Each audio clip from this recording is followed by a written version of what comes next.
اگر تو حقیقت زندگی کا تصور ہمارے سامنے واضح رہے، جس کو علامہ اقبال نے کہا ہے خوبصورتی کے ساتھ، تو اسے پیمانہ امروز و فردا سے نہ ناپ، جاوداں پہم دواں ہر دم جواں ہے زندگی۔ یہ جو اللہ کی خلاقی کا نقطہ عروج ہے انسان، کلائمیکس آف ہز کریشن، قرآن مجید میں کہا گیا خلقتہ بیدی، میں نے اسے اپنے دونوں ہاتھوں سے بنایا۔ وَلَقَدْ كَرَّمْنَا بَنِي آدَمَ وَحَمَلْنَاهُمْ فِي الْبَرِّ وَالْبَحْرِ وَرَزَقْنَاهُمْ مِنَ الطَّيِّبَاتِ وَفَضَّلْنَاهُمْ عَلَى كَثِيرٍ مِّمَّنْ خَلَقْنَا تَفْضِيلًا۔ یہ اس کی شان ہے، جس کے بارے میں دو جگہ فرمایا فَإِذَا سَوَّيْتُهُ وَنَفَخْتُ فِيهِ مِن رُوحِي، یہ روحی مرکب اضافی، خاص اللہ اپنی ذات کی طرف اس روح کو منسوب کر رہا ہے جو حضرت آدم میں پھونکی گئی۔ روحی، جب میں اس میں اپنی روح میں سے پھونک دوں، فَقَعُوا لَهُ سَاجِدِينَ، تو گر پڑنا اس کے سامنے سجدے میں۔ اور آپ کو معلوم ہے قرآن مجید میں کس شد و مت سے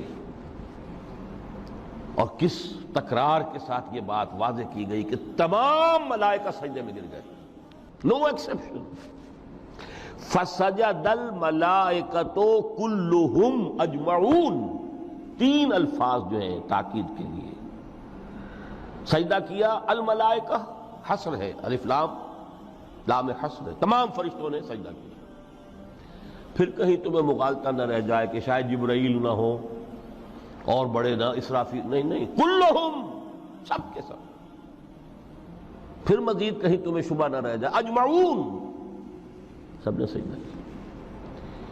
وہ انسان جو ہے اس کی زندگی یہ 30 35 40 50 60 70 80 برس نہیں ہے، اس کی زندگی بہت طویل ہے، بہت طویل ہے۔ میں آج اس حیات انسانی کے دو پہلو تو وہ ہیں جو اکثر لوگوں کے علم میں ہیں، حیات دنیاوی یعنی دنیا میں پیدائش سے لے کر موت تک، یہ ایک وقفہ ہے۔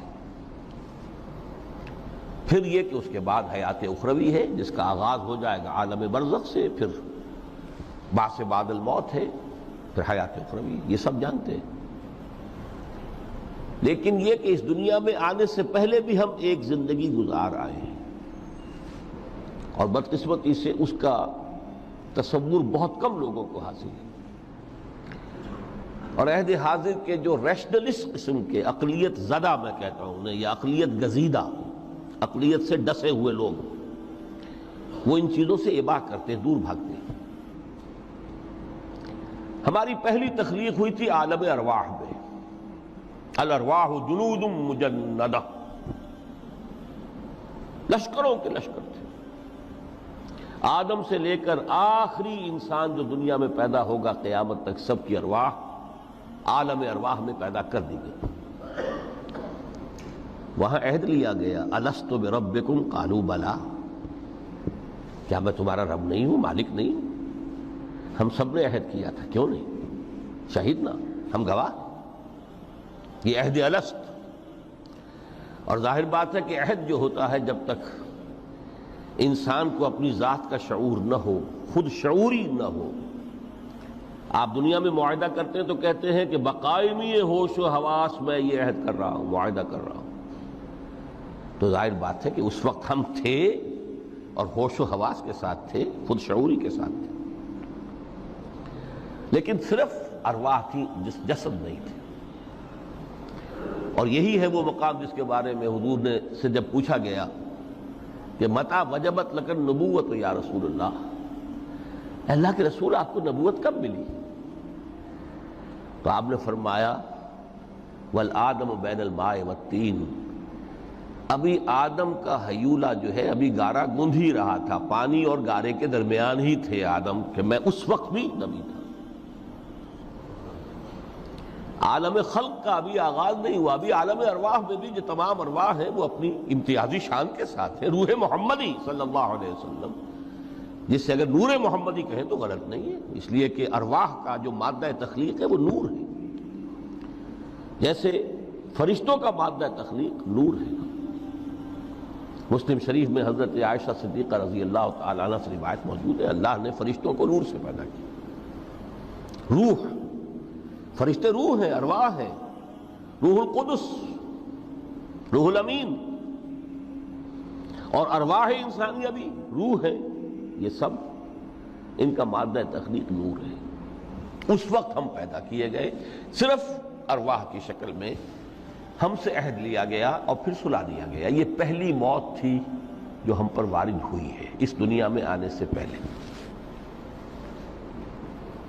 اس لیے کہ سورہ مومن کی ایک آیت میں فرمایا گیا ہے کہ جہنم میں لوگ جو ہیں فریاد کریں گے، ربنا امتنا اثنتین واحییتنا اثنتین فاعترفنا بذنوبنا فہل الی خروج من سبیل۔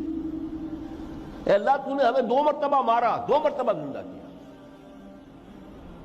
تو اب ایک مرتبہ اور صحیح، کیا یہاں سے نکلنے کا بھی کوئی راستہ ہے کہ نہیں؟ اتنے مراحل سے تو ہمیں لے کر آیا ہے، ایک مرحلہ اور سی۔ تو یہ 2 موتیں کون سی ہیں؟ پہلی موت وہ تھی جب ارواح کو موت کی نیند سلا دیا گیا۔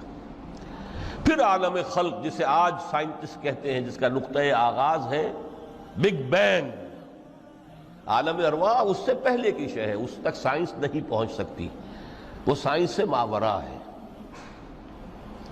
لیکن جہاں سے سائنس شروع ہوتی ہے وہ عالم خلق کا آغاز ہے، بگ بینگ سے۔ وہ پھر مختلف مراحل، تنزل کے مراحل بھی آئے، ارتقاء کا مرحلہ بھی آیا، تفصیل میں جانے کا موقع نہیں ہے۔ بہت سے تنزلات کے مراحل اور بہت سے ارتقاء کے مراحل طے کر کے آدم تیار ہوا ہے۔ حضرت بیدل نے رحمت اللہ علیہ بہت خوبصورت شعر کہا ہے، ہر 2 عالم خاک شد تا بست نقش آدمی، اے بہار نیستی از قدر خود ہوشیار باش۔ یہ پوری جو بھی کائنات کا جو سلسلہ شروع ہوا، بگ بینگ، اور بہت بڑے بڑے جو ناری کرے تھے جن کی کہ حرارت کا جب تذکرہ کرتے ہیں سائنسدان تو trillions and trillions of foreign height, یہ ان کی اس وقت اس کی جو حرارت کا عالم تھا۔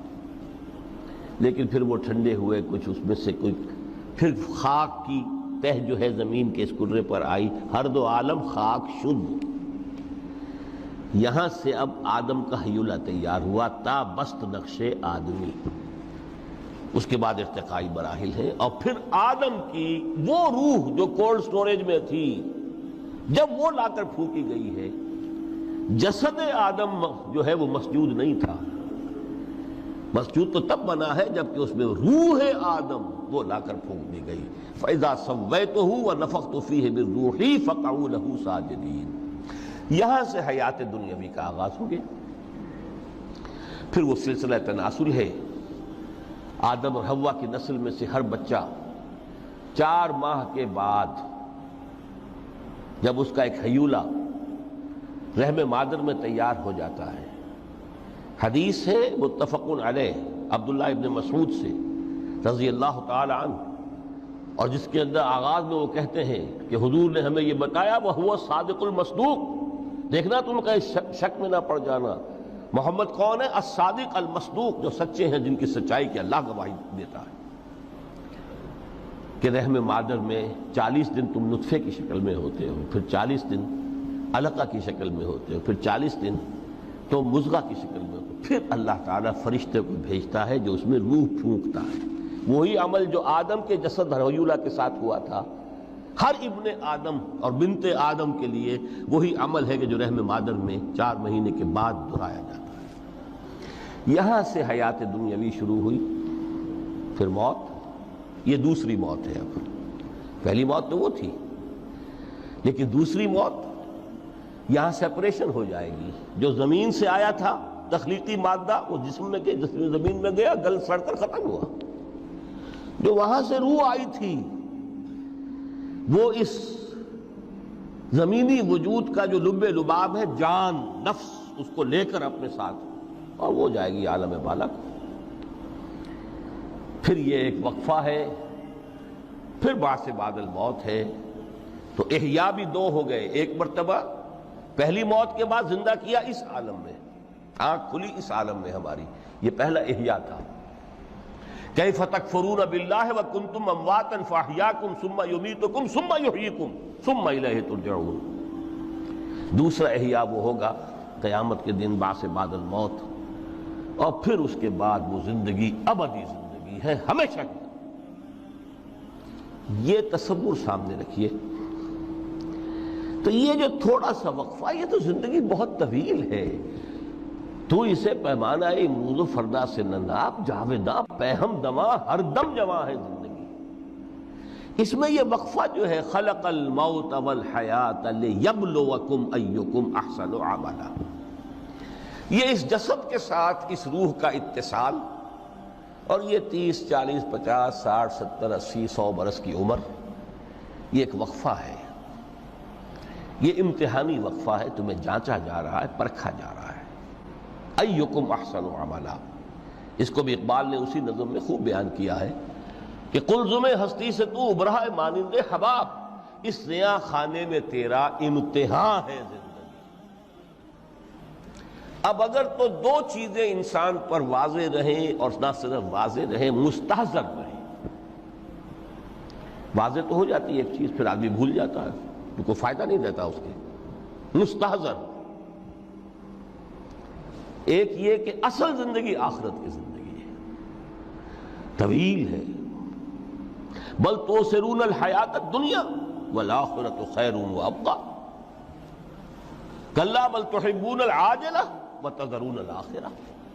تم اس عاجلہ کو پسند کرتے ہو، اس دنیا کی زندگی کو تم ترجیح دیتے ہو، جبکہ آخرت ہے جو باقی رہنے والی ہے، ابدی.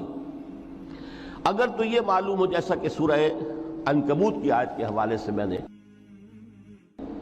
آپ کو آیت سنائی کہ وما هذه الحیات الدنیا الا لہو ولعب وان الدار الاخرۃ لہی الحیوان لو کانوا یعلمون. اصل زندگی جو ہے وہ آخرت کی زندگی ہے، کاش کہ انہیں معلوم ہوتا. ایک حقیقت تو یہ معلوم ہو اور مستحضر رہے کہ اصل زندگی آخرت کی زندگی ہے، اور دوسری حقیقت یہ کہ یہ دنیا کی زندگی ایک امتحانی وقفہ ہے. قلزم ہستی سے تو ابھرا ہے مانند حباب، اس نیا خانے میں تیرا امتحان ہے زندگی. یہ مستحضر رہے تو اس کا نتیجہ کیا نکلے گا؟ انسان دنیا پرست نہیں بنے گا. متاع ہے دنیا، برتنے کی چیز ہے. وما هذه الحیات الدنیا الا متاع، برتنے کی چیز ہے، برتو اسے.